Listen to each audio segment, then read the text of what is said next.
Welcome to Glitched. I'm Francisco Lozano, and this is your weekly wrap-up. Canada's streak of having the coolest money in the world continues as they celebrate their 150th anniversary. With the anniversary, the country has released a new, wonderfully purple $10 banknote, but it's not exactly the cool appearance of the bill that we're talking about. If you go on to the Bank of Canada's webpage celebrating the new $10 bill and enter a special code, up, down, left, right, BA, your screen will be showered in money as the Canadian National Anthem plays. And for those of you who remember the days of the old cheats on the NES and Super Nintendo, this code probably sounds familiar to you. Yes, it's the infamous Konami cheat code. The code's first appearance was in the 1986 game Gradius for the NES. The code itself has gone from a cheat to help developers beat their own game to a pop culture joke that has lasted through time and has appeared in many other Konami titles. Let's move on to a game featuring a different kind of green, and okay, I know the Canadian bill was purple, but let me just have this segue. Rick and Morty are celebrating 420 in a very interesting way. With the VR game, Adult Swim and Alchemy Labs' Rick and Morty VR game, Rick and Morty's Virtual Reality, now has a release date, and yep, it's on April 20th. The game will be available on both the HTC Vive and Oculus Rift. Coming in at a price of $29.99, this game isn't the worst way to spend your money during the upcoming holiday season, but I'm not saying it's the best either. That all depends on you. Now, speaking of upcoming releases, Nintendo is still number one when it comes to announcements this year. On Wednesday, the company announced some new hardware add-ons coming to the Switch. The company showed off a set of JoyCons sporting a nice neon yellow sheen. Like many have predicted, this seems like the first of many color variations we will see coming out for the console. The neon controllers will be released alongside the company's newest property, ARMS, on June 16th. Along with being able to pick up the stretchy punch 'em up game and bright new controllers, consumers will also be able to grab one of the new battery packs for the JoyCons. The battery pack attaches itself onto the back of the JoyCons and uses AA batteries, and since the JoyCons themselves already have a super long battery life, it's a wonder why Nintendo decided to make the add-on, other than just to make some more money.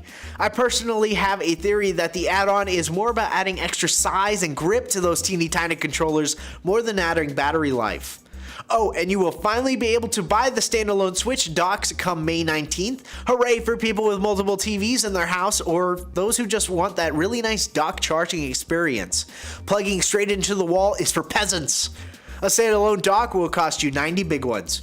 There's no word yet on how much the other accessories will cost, but we can guess that the yellow Joy-Cons will most likely sell for $80 as a set, the same price point the other colors cost right now. Though, who really knows? It is Nintendo. And since we're already talking about Nintendo's wonky business decisions, let's just keep that ball rolling. The NES Classic Edition has officially been discontinued, which is a shock to no one. On Thursday, a Nintendo representative made the announcement that the last shipment of the NES Classic Editions will be making their way to stores this month. So that means what is out there is it. According to a statement made to IGN by Nintendo, this was always the plan.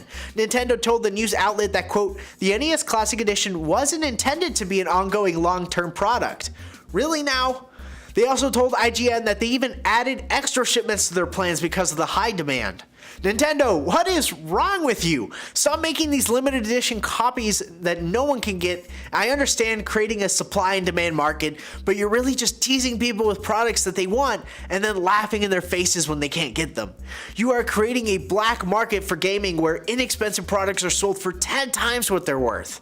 What do you have against making money? I just don't get you, Nintendo, and I'm not really sure I ever will. Also, the Famicom Classic Edition, Japan's version of the hard-to-find console, has also ended production. But on Nintendo's Japanese website, the announcement read that the production of the console has ended for now, and that when the production has been resumed, that they will inform consumers via their website. So, who really knows what's going on over at Nintendo? Not us here, that's for sure. Okay, so let's try and talk about a console that probably, hopefully, will be adding more than 7 consoles for all of North America to buy. Phil Spencer, Microsoft's Xbox chief, officially said that the unveiling of Project Scorpio will happen at E3 this year. It was speculated that the console would be getting a separate event for its unveiling, but in a new blog post, Spencer revealed the unveiling to the world. Microsoft's E3 press conference will be held on June 11th at 5 p.m. Eastern Time, where we hope to see the console's final design, real name, and price.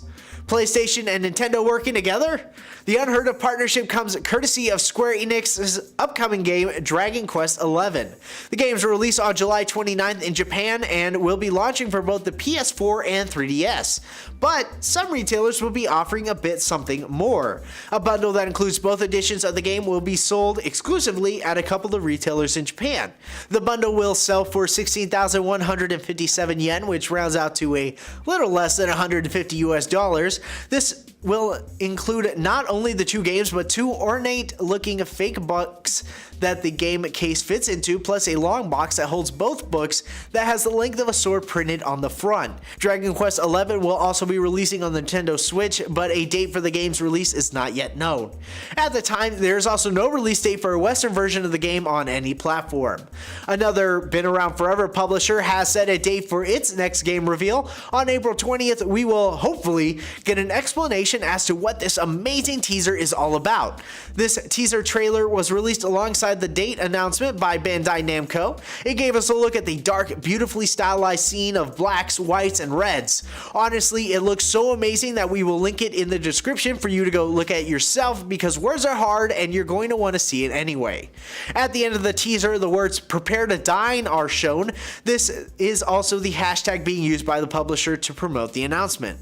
Whatever this game is, I'm excited to hear more and see more of this interesting project. Be on the lookout for more coverage on the announcement from us around that time, because this is something I don't think we will want to miss. Do you think Nintendo is crazy? Or maybe they're just some weird supervillain that wants to make people spend a ridiculous amount of money on eBay for things they should be able to buy in a normal store? Let us know in the comments down below. I want to go watch that Prepare to Dine teaser about 100 more times, but remember, you can like and subscribe to stay up to date on all your gaming and tech news. This was Glitched, and I'll see you next time. You're here with Francisco, singing the best tunes. Look at this photograph. Every time I look at me, it's a laugh.